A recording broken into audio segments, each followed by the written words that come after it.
honor this panel. Thank you all for being here. So, welcome to Portland Mennonite Church and to our panel on Conscientious Objection and the Future of Resistance to War. My name is Cody Bivens Starr, and I am on the Adult Faith Formation Committee here at PMC. And today, I have the honor of opening this panel and introducing the topic at hand, as well as introducing our wonderful panelists. And after the panel, I want to note that we will have a Q&A session, so feel free to be brainstorming some questions during this session to ask the panelists. With the recent scale of violence in Gaza and Israel, the continued waging of war in Ukraine and Russia, many of us here at PMC have raised the lingering question of the relevance of the historical Mennonite opposition to war. Such opposition is perhaps most commonly understood in the context of what was sometimes called selective service, or the draft, in which the United States required men ages 18 and up to enlist in the military. Historically, Mennonites were among the numerous churches which refused such a summons, citing their faith in the person and work of Jesus Christ as foundational to their commitment to nonviolence. However, times have changed, or so it would seem that way. Today, there is no draft, and the common consensus regarding current wars is largely one of faithful withdrawal. Quote, well, this time there is definitely a good side and a bad side, we are told. And so war remains, despite the supposed lack of its need. As a significant ethicist once said, quote, we cannot get rid of war because war has captured the habits of our imaginations. We quite simply cannot comprehend a world without war. Today, we will have the opportunity to wrestle with the relevance of opposition to war in a world which cannot imagine such an opposition. In particular, we will hear from three beloved members of PMC who in various ways acted on a different imagination and resisted that fateful assumption. Leroy Chupp, Jesse Hostetler, and Lynn Rush all said no to war. Lynn was classified as a 1W, working in a hospital in Oregon from 1966 to 1968. Jesse responded to the need for teachers in Vietnam through MCC, joining what would come to be called the Vietnam Christian Service and serving in Saigon beginning in 1966. Leroy applied as a CO at 18, joining the voluntary service in Portland, Oregon in 1960. Each of our panelists served in different capacities and contexts, responding to the call for war by witnessing instead to peace in each in their own ways. Likewise, each of our panelists has been a beloved member of our community for more than 50 years. We can discern the tensions of our present only by understanding the witness of the past. Many things have changed, yet many things, like the dominance of militarism and the assumption of the solution of violence, have stayed the same. So please join me in welcoming our honored panelists.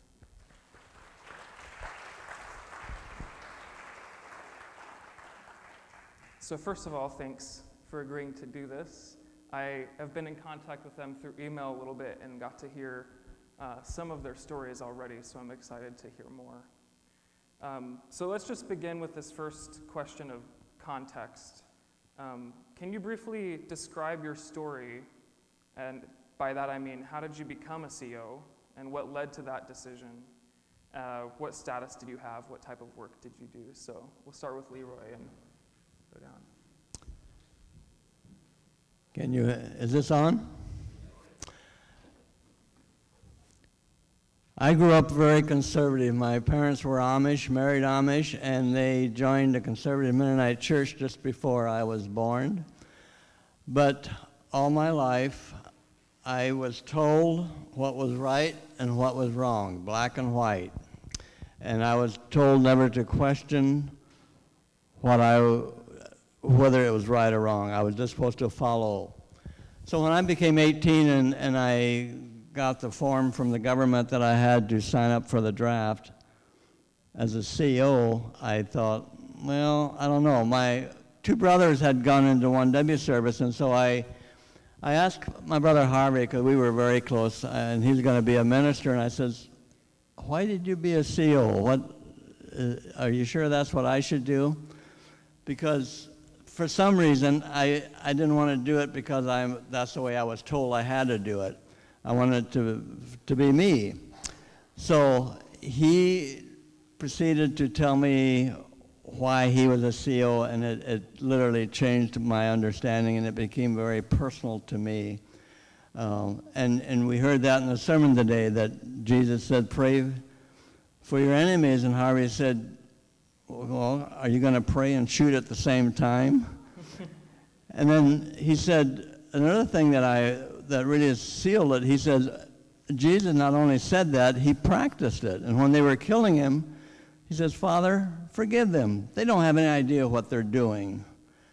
And so I've been thinking about that and made my decision I'm going to be a CO. For some odd reason, I got a letter from the government saying I had to go to Chicago from Indiana for a physical. And my brothers didn't have to do that, and most of the people that I knew didn't do that, so I had to go.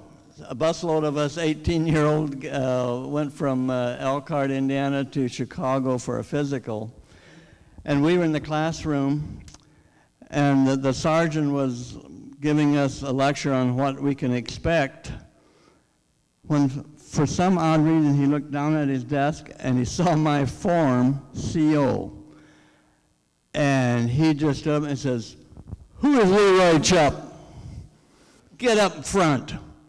I mean, I was just petrified. And I got up, stood up in front of the class, and he says, what do you mean you're in Russia as a conscientious objection? You mean that if the Russians were invading our country, you wouldn't do anything to help us? I don't know. So somebody breaks into your home, and they're going to rape your mother. You're just going to stand there and do nothing? I don't know. So somebody breaks in with a gun, and they're going to shoot your brothers and sisters. You're not going to do anything? I don't know.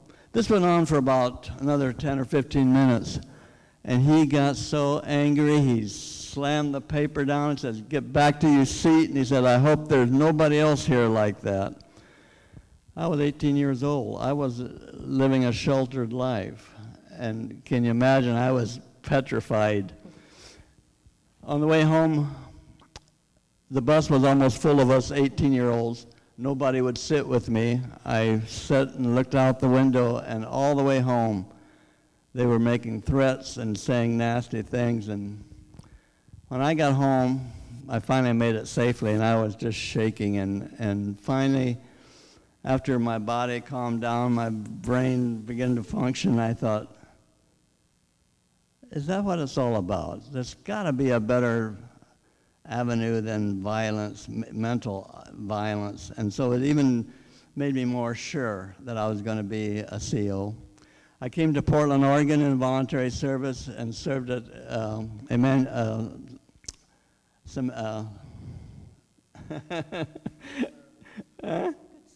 Good Samaritan Hospital for 2 years. But what changed my life was being in voluntary service and I had never met an African American all my life. And I woke up in the morning and we were surrounded in the albino community, all blacks. The albino in those days were about 90+% black people. And I thought, wow, scared again. But it didn't take long until we were working with the community people and the children doing camping and different things. So after 2 years, my wife and I got married and we came back right away as unit leader for 2 more years. So we were in the community for 4 years.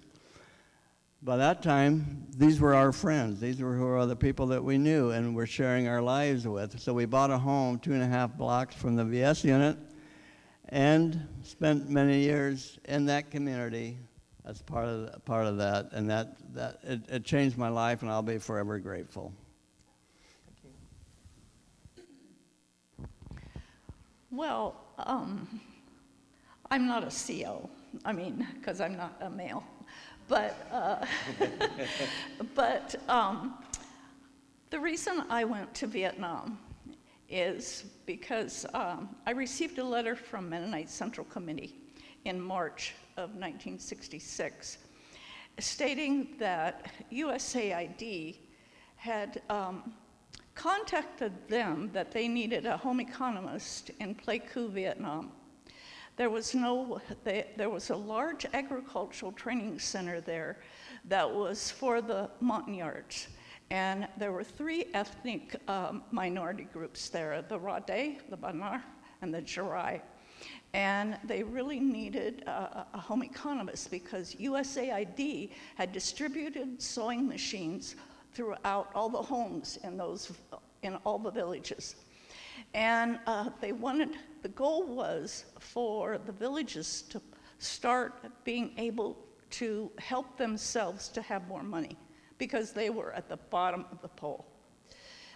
Nobody liked them, and they were taken advantage of greatly. And so they could not find a home economist, so they contacted MCC asking if there would be anyone from their organization to go. And so in March, I received the letter asking if I would consider going to Vietnam. And I called my mother because I was teaching at Western Mennonite School, and I called my mother, and she was very disturbed. And I said, well, Mom, let's pray about it. And I knew my mother was going to have a different kind of prayer than I was. But because 2 of her sons were conscientious objectors, one was in France and the other one was in Bolivia, and my third brother, Roy, was going to Evanston, Colorado to do 1W in September. And so I really didn't think I could get my application finished and they get references for me before I needed to sign my next year's contract. And so I kind of dismissed it. Well, on April the 16th, I got my letter from MCC saying they wanted me to be in Akron on June the 11th. And so I called my mom and I said, Mother, I'm leaving for Vietnam in June. And so that's how I got to Pleiku, Vietnam. And then I can tell you more later. So my story is a bit similar to Leroy's, but I didn't face near the pressure that he did. I came from a congregation in eastern Pennsylvania that was an old Mennonite congregation, and they focused a lot on the hierarchy. We had bishops who sort of were over our ministers, and we followed very closely the confession of faith. And in 1963, there had been a new confession of faith that came out, and one of the sections on love and non-resistance says, as non-resistant Christians, we cannot serve in any office which employs the use of force, nor can we participate in military service or in military training, or in the voluntary financial support of war. So our church took that very seriously. There was a lot of young folks at the time in the congregation, and a number of them had already registered as conscientious objectors. One of them was Dale Moyer, who many of you know. He was a number of years older than I, and he had come out here to Portland. So when it was my time to register, I registered as a CO. In our area, there was lots of Mennonites, and so the draft board there was pretty used to lots of COs, and so there really were no questions of why are you doing this and the kind of questions Leroy talked about. It was just pretty straightforward. But I got a notice that it was time for me to go. My number had come up, and I had only a few weeks to decide where to go. And there was 2 locations available. One was Boston, Massachusetts, and the other was here in Portland, Oregon.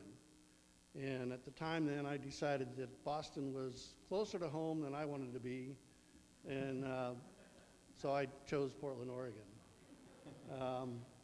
It was the first time, frankly, I don't know what my mom thought. I really wish now that I would have asked her. I think she was pretty fearful. It was the first time I came out here by myself. I had never been west of Harrisburg, Pennsylvania. And so you can imagine what kind of trip that was. I don't know that it was all that adventuresome, but I got out here, and already there was a lot of 1Ws in Portland. And the hospital at Good Samaritan, the personnel director there, interviews were much different back then than now. Her interview was, is he a Mennonite? Yeah. Well, then he can start tomorrow. And they took any Mennonites that came to town, because many of us were from rural backgrounds, and if I have to brag a little, we had pretty good work ethics. So they were glad to have us. At the time I was here in 66 to 68, there was about 45 1Ws in town. And so there was a big group of folks that we could fellowship with that were familiar to us. One of the things I feared is with the people I worked with who had sons that were maybe in Vietnam or in the military, how they would approach us. But by that time, there was a lot of resistance to the Vietnam War. And in fact, Mennonites were sort of becoming outnumbered by all these political activists that were picketing and protesting and resisting going to war. And one of the discussions at that time then was, because as Mennonites, we didn't typically protest, you know, it was more by how we lived. And so there was questions about how politically active we should get with this non-resistance to the Vietnam War.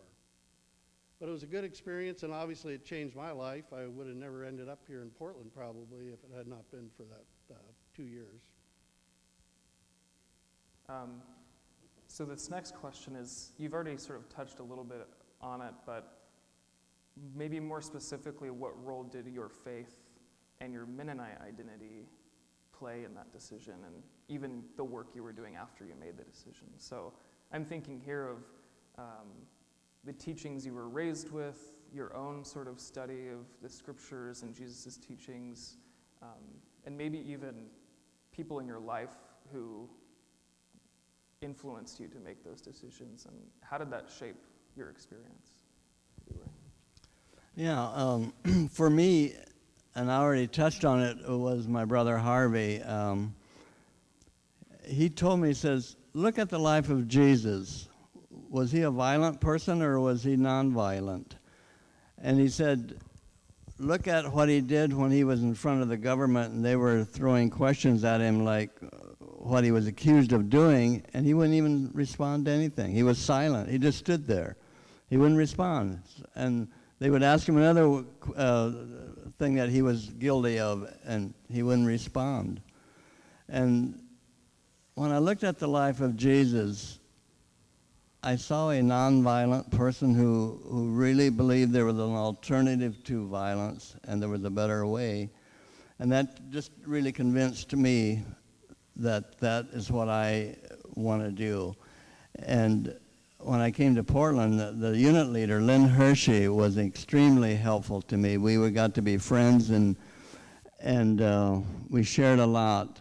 And I started on a new path that I am so grateful that I did that, and this congregation has helped that over the years to actually transform who I was into the way I believe and the way I think. Well, I think for myself, my parents were, as a young child, I'll never forget, after World War II, it was about 1948, in Germany they were wanting heifers. And so they had asked if anybody could supply heifers for over in Europe. And so Dad one day came out and told us children, You go to the barn and get the nicest heifer. You kids can select it because we need to give. We need to, they have been very disadvantaged during the World War II. And so we kids went out and picked out our favorite heifer. And so we brought it out, and Daddy took a picture of the 4 of us kids in front of this heifer. So then the next day he took it to Portland, put it on the ship, and away it went. And I think that has kind of always kind of made a deep impression that we needed to give of ourselves, give of whatever we had to those that were disadvantaged. And the Vietnam War was terrible, and it was taking advantage of everybody. And so just to be able to do something that I could do was something I felt I had to do. I think for me, it was deeply embedded in my church life there. The church there was very supportive of efforts like this. I had an uncle that went to Europe following World War II to help in Reconstruction. I had another uncle that was in 1W during the Korean War. And like I said, there was older children than older men that had gone into 1W. I also attended a Mennonite high school, which in Bible class, obviously, we heard a lot about this and that as well. And so I think it was a strong faith background all around that really drove me to that. So you've already somewhat expressed some of the challenges with your initial decision and, you know, family being worried or sergeants drilling you about it. But what were some of the challenges you faced while you were working in your services? And I guess the second part of that question would be, how did you see that work as a witness to peace? For me, our family, when we moved about 2.5 blocks south of the VS unit, we bought our first home. We weren't there to serve the community. We were there to be part of the community. These are the people we knew, that we trusted. We shared our lives together. And there was one incident that happened that I'll briefly share that really cemented it for me. I was going to Portland State Night School and working days, and on the way home, I would sometimes stop at a little cafe, just a one-room cafe owned by a black man who I knew, and we became friends. I would stop in there sometimes and read the local paper. One night I was sitting there reading the paper, and all of a sudden this tall black man slapped the paper out of my hand and went, "Oh, wrong guy." And I said, "What?" He says, "Would you sit down and let me buy you a cup of coffee?" And he did. We literally sat there for over an hour sharing stories about our childhood, about our teenage years, about what we want in life. And when he got up to leave, he says, "Leroy, I think this is what it's going to take." I knew immediately what he meant. And I said, I agree with you. I do think this is what it's going to take. And I'm still glad I was the wrong guy. He laughed. We shook hands. I don't think we've ever met again. As soon as he left, the owner of the restaurant came out, and he said, "Leroy, I could hear the whole conversation." That's how small the cafe was. He says, "You were both right. That is what it's going to take." And living in the albino community surrounded, we were the only white family in about a 4+ block radius. But I could see how they were being discriminated against and things that were being done against them.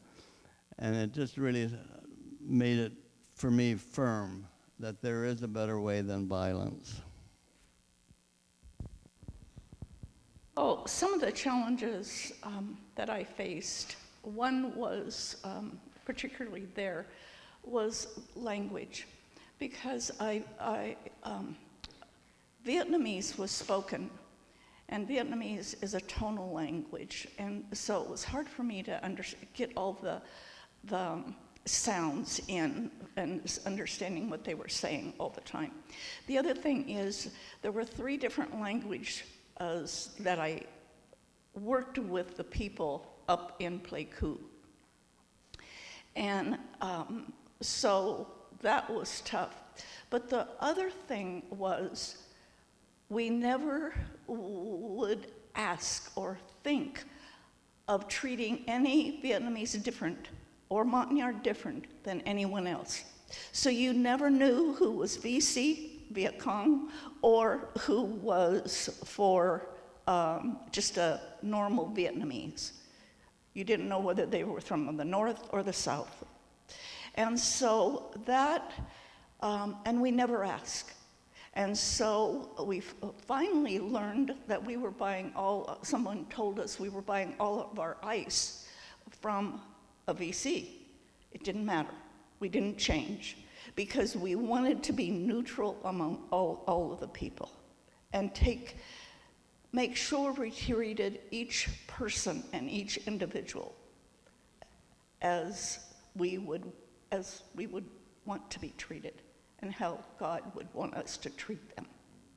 So that was one of my biggest challenges, or our biggest challenges.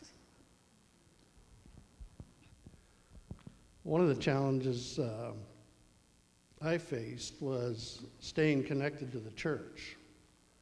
There was a wide range of 1Ws here, a number of which chose to sort of use this as their time to be free, and they probably never graced the door of a church. There's others who were at church regularly, like they had been at home. Matter of fact, one of my roommates, some of those who weren't as faithful, nicknamed him Dewey Do-Right, they called him, because he would always challenge them for some of their actions. And anyway, he was a good friend for many years. So I found this church to be very helpful in staying connected. There was a lot of older folks at the time.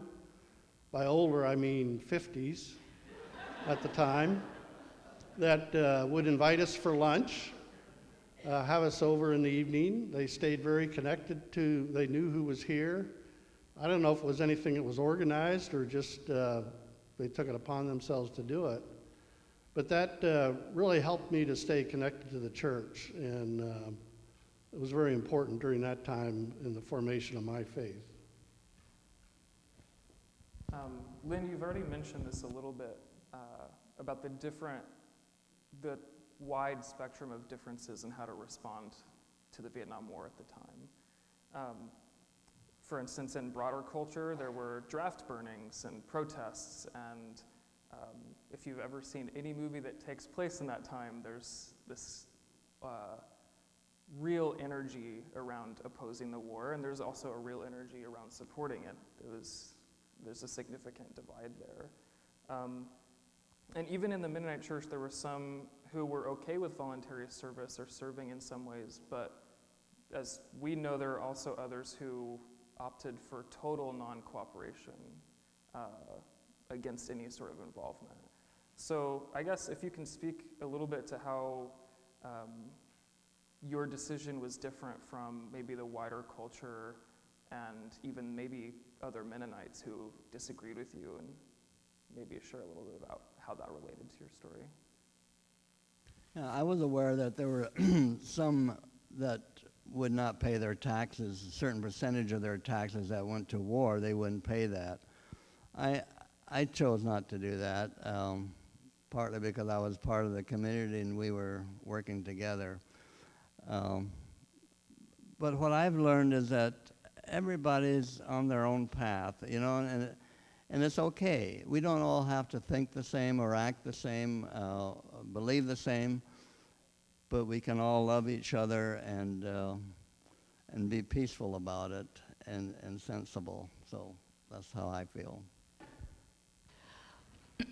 Well, I want to relate a couple incidences that happened while I was in Pleiku. And it's a different story. We lived in a house in Pleiku, and all the gate, the fence around the house, and you had barbed wire around it, all over. I mean, you didn't live without the barbed wire around it. And you couldn't come in unless you rang the doorbell out by the gate. And we tried to keep pretty separate from the military, but yet you would run into them a lot too, just by being Americans. And there were a number of times when particularly we girls were out in the area and talking, and oftentimes the GIs, the day before they would leave, would take a long walk around the city because they were so afraid they weren't going to make it back. And so when we girls were in the area and talking, there often would be a ring of the doorbell. And so the people on the other side of the fence would say, we would answer the door, and they would say, I thought there were Americans in here, and I heard female voices. And what are you doing here? And so we would try to explain, and oftentimes the young men would sit down and start sobbing. They were going out the next day, headed out to the fields, and they had no idea if they were going to return or not. And so they would say, why are you here? Why are you here? This is unbelievable. And so we would talk to them and tell them why we were here. And 99% of the time, they would say, I never heard of a conscientious objector. Never heard of it. And so we would try to talk, and then often we would have them stay for supper. Usually it was in the evening. And so we would sit and talk, and often before they left, they would cry again and say, pray for me. It was just kind of one of those things that we knew if they were in the area, they would do. And this happened a number of times, not all the time, but just a number of times. I think at the time that I was here is when the protest against the war really began. In Portland, even then, was sort of a hotbed of activism, a lot of marches downtown and those type of things. And as I said, coming from the background we did, it was sort of too much for us. And we really didn't get involved with it very much. And we're concerned that by some of their actions, they were doing more harm than good. They were alienating folks by being destructive in some cases. And of course, that seemed to go against our whole idea of a peace witness. So I think that's what I remember facing at the time. I did the opposite. I was involved in all those marches all the time, downtown, Portland State marching, and one day we had a tent set up for those that were injured, and 700 policemen were lined up, and the captain, Harvey, was coming down the runway, and I was there in the front, and I says, look, they were going to destroy the tent and clear everybody out. There was about probably 10,000 of us marching. And he said, we're going to tear that tent down. I said, no. I said, we have a permit from the city. I said, call them and you can find out we have a permit. He says, I don't care. We're going to take care of it. And they started marching down. And in my mind, I had 2 little boys at home and my wife. Am I going to let them be violent with me? And so at the last minute, as they were coming down, I stepped aside and went home. But just to show the opposite, I wasn't involved in those kind of marches. So there's no draft anymore. And if there is, now all of us, men and women and anyone, would be involved. And yet today it seems like objection and resistance to war is not at the forefront of our discussions in the church and in faith. So to you, what has changed to make that less pressing, and what role do you think nonviolence should play in our faith identity today? I have to say, I am so appreciative of this congregation and its teaching over the years. I know that Rod grew up Pentecostal, and yet I just have learned so much from him. And Seek the Peace of the City has some real meanings in Portland with all the gun violence and discriminations and the need for peace and justice to live that kind of life is still very important for us in this city. And I just would encourage us to keep on as we have been. And I also like to say the Family Promise to me is a program that is so important, because if one family is helped to get back normal, I mean, that would just be great. And so. Well, I just think the thing we need to do as parents and grandparents is to continue to share with our children and our grandchildren how we can learn to get along with each other. Even if we disagree on some things, we still can get along with each other and find a common ground that we can discuss and care and live together. I found an article that was written in the 70s, late 70s, after all this was over.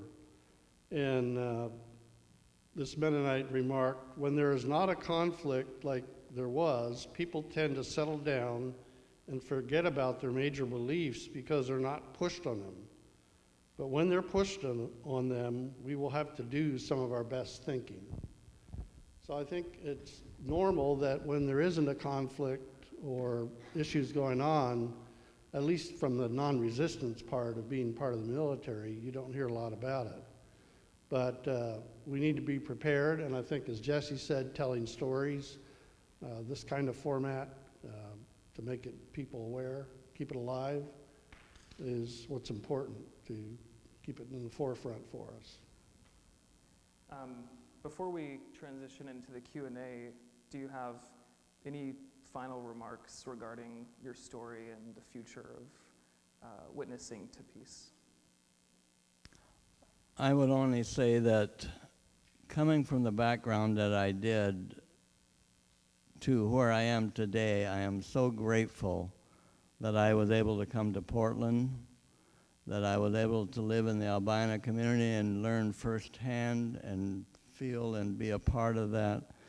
It transformed my life, and it put me on a path where I look at people different. I do not judge anyone, no matter who they are, what race they are, what sexuality they are, or anything. They're important people.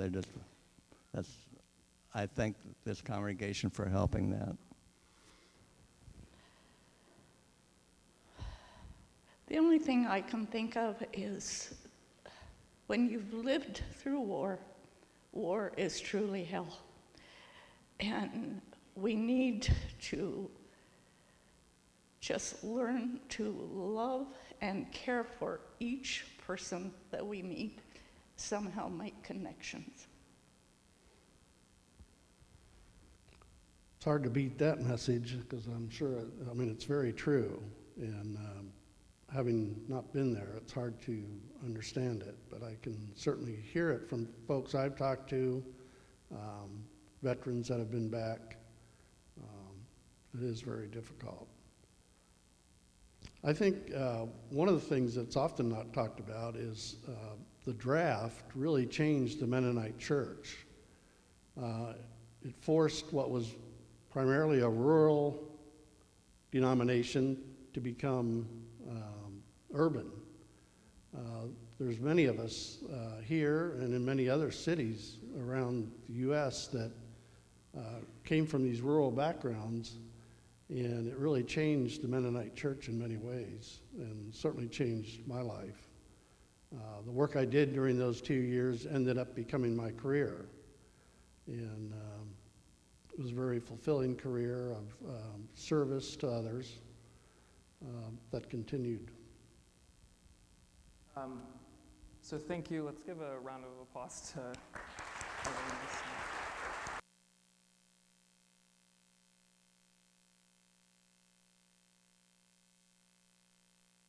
Pass the mic around, or Kristen can pass the mic around. Any questions that we have about 5 to 10 minutes for a Q&A session.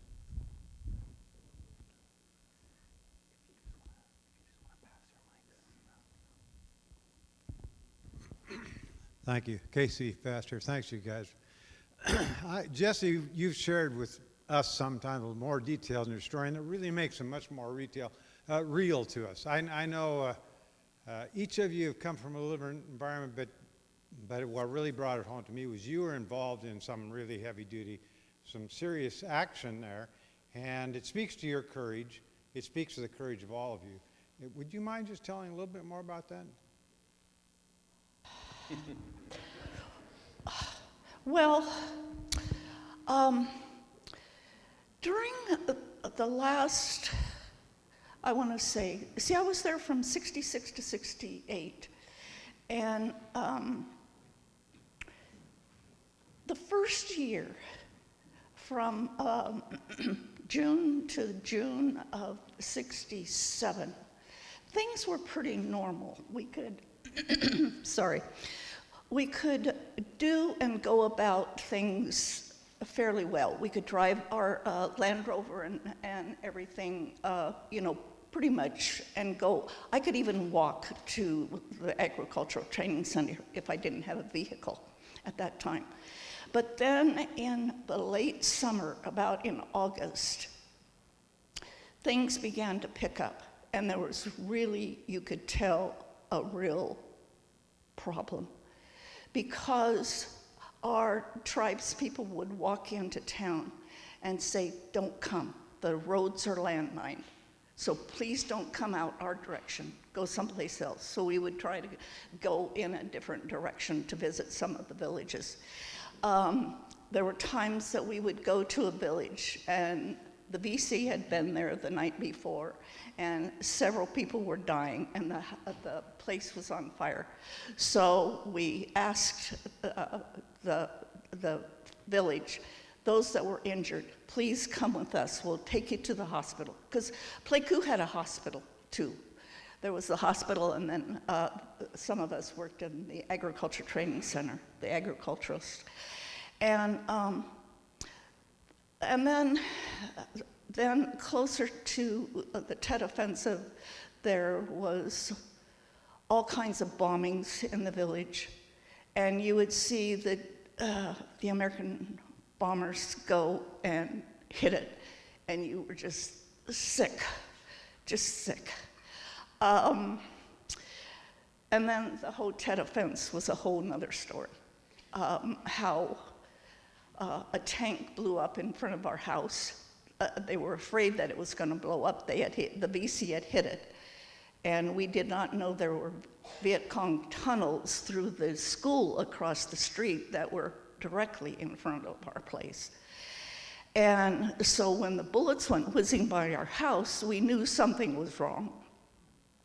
And so then we just started running. And when you run, you don't know where to run. You don't know which direction to go. And finally, there was the U.S. military that came to look at what was happening with the tank that they thought was gonna blow up, and they called the military and said to come and get these women out of here, because there were 4 of us, and because there were nurses too. And so they came and they took us to the military base, And so we were there for almost 2 weeks, and constant bombing and constant rockets coming into the city, and every night you would fly under your bed and pull. We always had 2 mattresses above us, and so you'd pull the one down, hoping that if there was any shrapnel, you wouldn't get hit. And but that's the way it was. And so it was really tough to know what to do after that, when you could not go back to work for a long time, and you didn't know when we could go back to work. And so that's pretty much it in a nutshell. If you want to hear more of Jessie's story, several years ago, she was the featured speaker at the Historical Society's annual meeting, and that was recorded, and it's available at the website, pnmhs.org. Thanks, Jessie.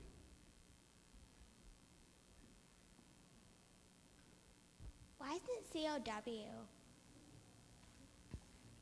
Why isn't it COW? I'm sorry. Because it's conscience objected to war, but it's just CO. CO? Good. Oh, POW? Good. That's a good question. I think for some reason they just decided to call it CO, just for conscientious objector, even though, we're saying conscientious objector to war. They just didn't, I guess they didn't put the W on the end. Is a prisoner of war. And sometimes people were captured and taken as a prisoner. And I will tell you that when I went to work, there was a huge camp that held POWs, which was, they were captured as prisoners and placed in the prison. So, yeah, there were POWs.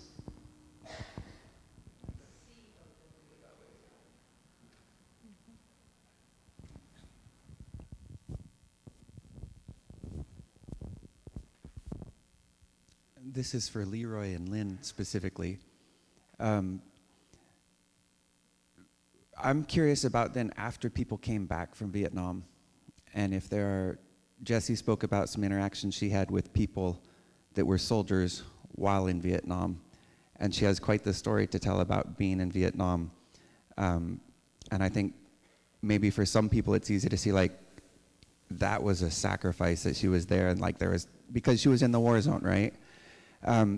Did anyone ever come up to you and say, well, hey, I was over in Vietnam and you moved out to Portland and got a jump start on your career? Or like, were there interactions? How do you respond to those types of, were there those situations, and how did you respond to them if you've had interactions with people who served?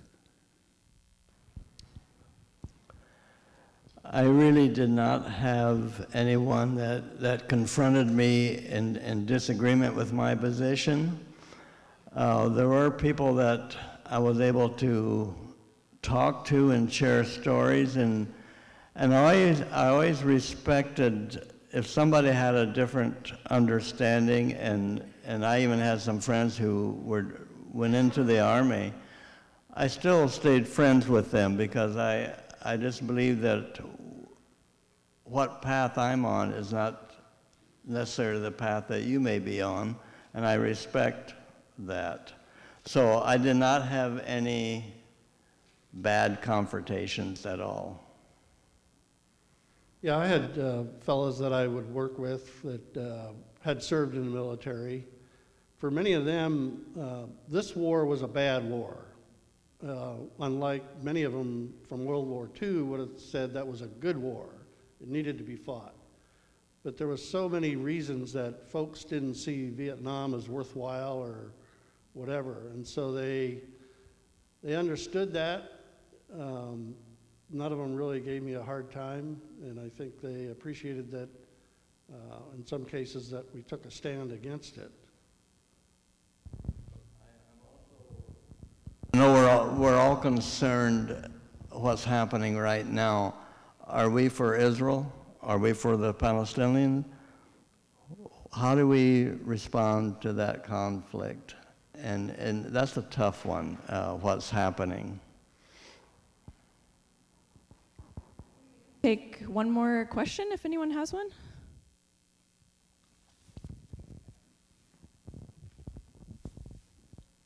I was going to ask you, Lee, is this on? Yeah, I was going to ask you, Leroy, what would you have said to the sergeant? Do you think about what you could have said in that instead of saying, I don't know? And, you know, it's the same thing. It leads right into what you just said. What do we say now when they talk about the war? And what do we say about the Palestinian-Israel conflict? And kind of a one-liner. I can think of a lot of things not to say. What would you, have you ever thought about what you could have said would have been helpful? I thought about that a lot.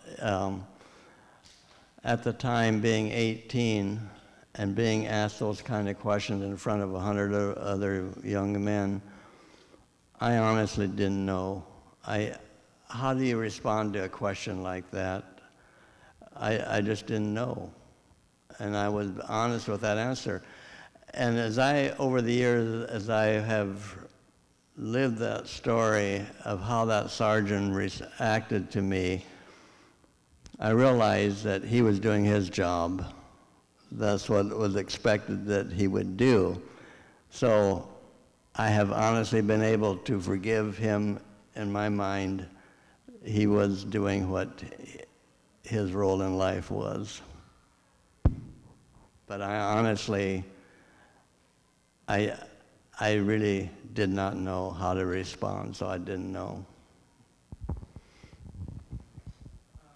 We're going to transition into, Kristen's going to tell us about the surveys that you had, but as we close, one more round of applause for our guests.